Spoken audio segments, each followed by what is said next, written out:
Ryan D at ZZP here, guys. 3800 guys, we've heard your calls, and today we're going to talk about how to select a proper pulley for your vehicle. First and foremost, I'm going to cover 4 different sections here. Number 1, we're going to talk about fuel.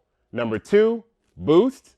Number 3, the mod you have. And last but not least, we're going to talk about the vehicle that you have. All these things kind of really matter when you're trying to select the proper pulley size for your vehicle.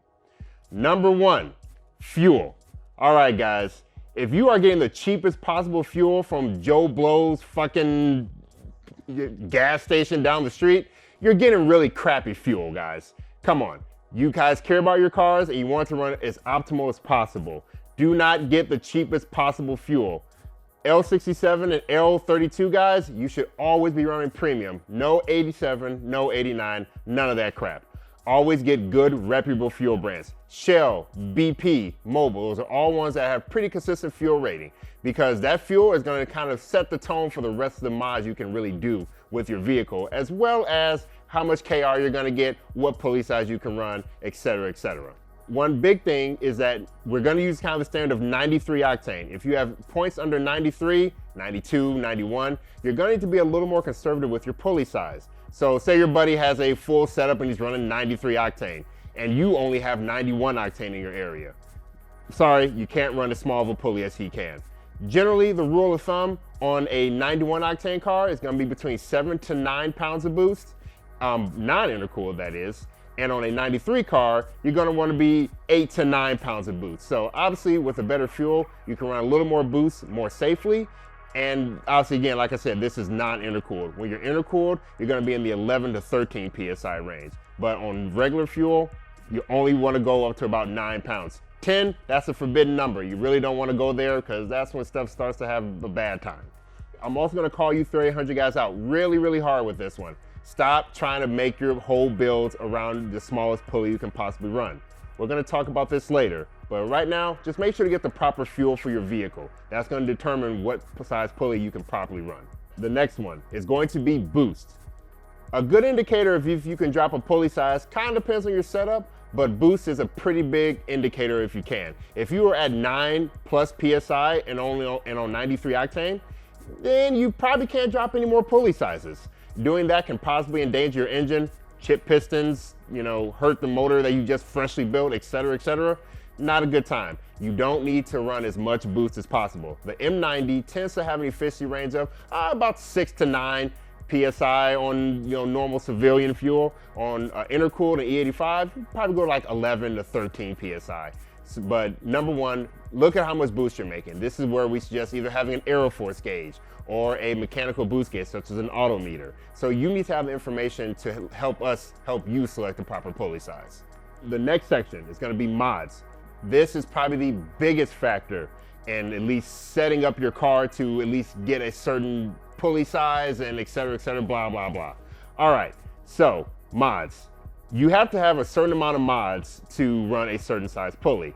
The Supercharged 3800 is all about playing a seesaw game. So as you make the car or the engine more efficient, your boost is going to drop naturally. So what you'll do is then start overspinning the blower a little bit more by dropping your pulley size. So that brings the car back up into the efficiency range that the M90 can properly handle. So as you make the car more efficient, the boost drops. And so that's where you need to drop your pulley size to kind of keep leveling things out. So always keep that in mind.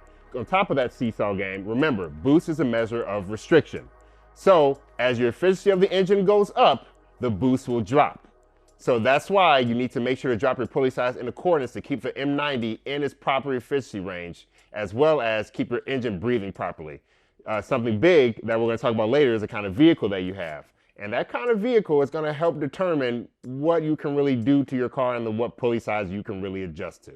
So as you increase your efficiency, i.e. doing a cam, flowing up your exhausts, like with our stainless header combo or our catback or our downpipes, that's going to make your boost drop, as well as doing things like adding an intercooler. The short stack intercooler tends to drop the air going in by about 80 degrees. The full stack is 140 plus. And you can also drop your pulley sizes according to that as well. So that's why we say the intercooling mod is probably the biggest mod you can do for making your engine more efficient and making more power. As you know, the colder the air going in, the more power that you're gonna have. So, as you guys know, modern vehicles, pretty much everyone on the planet, whether it be supercharged or turbo, they all have intercoolers on them. Think about it, the 3800 doesn't have an intercooler. That's why it is probably the top mod you can get for making power. You 3800 guys, you need an intercooler. Cam should really go with that, but if you had to choose one or the other, intercooler #1.